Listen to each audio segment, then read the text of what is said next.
Hello YouTube, welcome to the channel. I'm Bella and today I'm going to be reviewing Catwomen Soulstealer.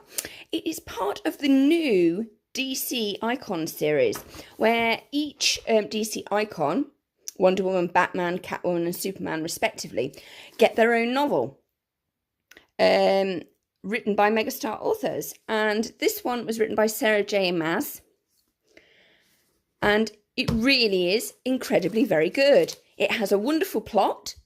A beginning, middle and end, because it has to, because it's a novel. It doesn't have any pictures or anything like that. It is a traditional novel just based on DC characters. And what is really, really good is this is definitely a young adult book. Purely because it basically goes into areas where DC and the Batman universe is, and it's all about vice. Which, for those of you that don't understand what vice is, it's booze, human trafficking, and the sex trade and drugs.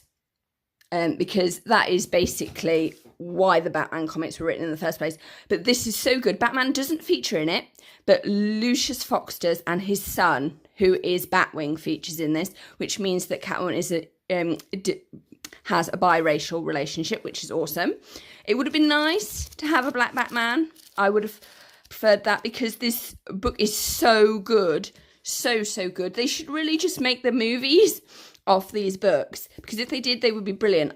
Poison Ivy is in it, and she has a brilliant character art. Harley Quinn and the Joker are in it, though at the end Harley does get moved to a new facility, and those of us who've seen Suicide Squad know what that facility is and how on earth that can be better than where she is now. Goodness knows, it's just ridiculous. Yes, go and get a neck balm in your neck and reevaluate your relationship with the Joker, because that will help you. Yay. Batman doesn't feature in this, though Alfred does. It's got some really good twists and turns. The Ra's al Ghul's are in it, which is awesome. You really do see how Gotham has been basically controlled by mega crime.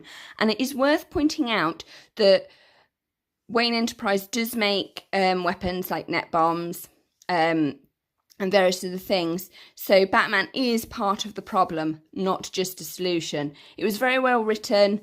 The women in it were given lots and lots of action sequence things to do. They were given a voice. It really did set them up. Though what would have been nice is if Wonder Woman had just had like a little cameo, like on the news or something, just to tie her in. I think, because especially when it comes to Poison Ivy, Catwoman and Harley Quinn, what women would particularly like would be to see their attitude towards Wonder Woman. Even if it's just a little brief thing like Wonder Woman is in France, Japan, is in France, and France doing this, and then she's in Japan doing this, like casually on the news, even though it's not related, but it would help the universe feel more padded with these superheroes and supervillains respectively. It was brilliant, absolutely brilliant. It was a shame that Batman couldn't be in it, but I understand why they didn't. And to be absolutely honest, if this was a series, I'd definitely want to read more. It was so good. It was so enjoyable. You got her backstory, because it starts off before, and then so lots of time passes. Where is it? It's like the first chapter, and then you get to like 5 years later or 10 years later. It is really, really well written. It's got a good plot. I absolutely enjoyed this novel. And it actually gave Catwoman especially, and Poison Ivy especially, a voice. Harley Quinn less so. But I think that's because the writer probably struggled to know how to use her. But what was really good in this was it actually showed you that Harley Quinn understood ballistics, which is weaponry and bombs, as part of her arsenal. So that kind of explains why she was picked for Task Force X, because she was not just like this kooky, insane girl that was infatuated with the Joker. She understood weaponry very well, and she could use it, and she could make them herself too, courtesy of having been taught by the Joker, who probably, in all fairness, was an ex-Special Forces soldier for the United States government. Which explains why Dr. Harleen Quinzel was tasked with wiping his memory. Probably under Amanda Waller's orders back in the day. Anyway, that's just my 5 pence. But this book, so good, gave Catwoman depth, breadth, allowed her to breathe, be a fully fleshed human being with cares. It was really good, and you actually see her dual nature very well. I won't speak too much about the plot of this because it is really good. Out of 5 stars, I would give this 5 stars. I would like to read some of the others, possibly the Wonder Woman one. I'm not quite sure if I want to read the Batman one, but they've got some snippets at the end, at the back, as they often do. And this one comes with, it's got a little bit for the Batman one, which actually reads quite nicely.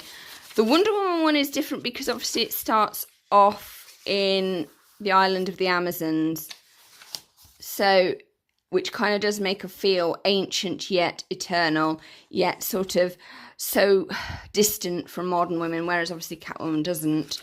And then there's an advert for Clark Kent one. But I would recommend this book. Give it 5 stars. Very well written. Lovely plot. Beginning, middle, and end. Doesn't suffer from the usual problem of the fact that you have a story and then DC does the thing where it resets all the characters to how they were before the story happened. This one doesn't do that. It has ramifications for everybody involved, which is really good. Hope you've enjoyed this review. Please like, comment, and subscribe, and check them out. So this is Catwomen Soulstealer from the DC Icons series, and it's a Penguin book, which is a very good sign because Penguin books are quality books, apparently. And there's like the DC and Warner Brothers logo. It was really cool. And this book was first published. So you've got Wonder Woman, Warbringer, Batman, Nightwalker, Catwoman, Soulstealer, Batman, Dawnbreaker. And this was first published 2018. So that's cool. For the women who raise hell and have fun doing it. Hope you've enjoyed this video and this review. Please like, comment, and subscribe.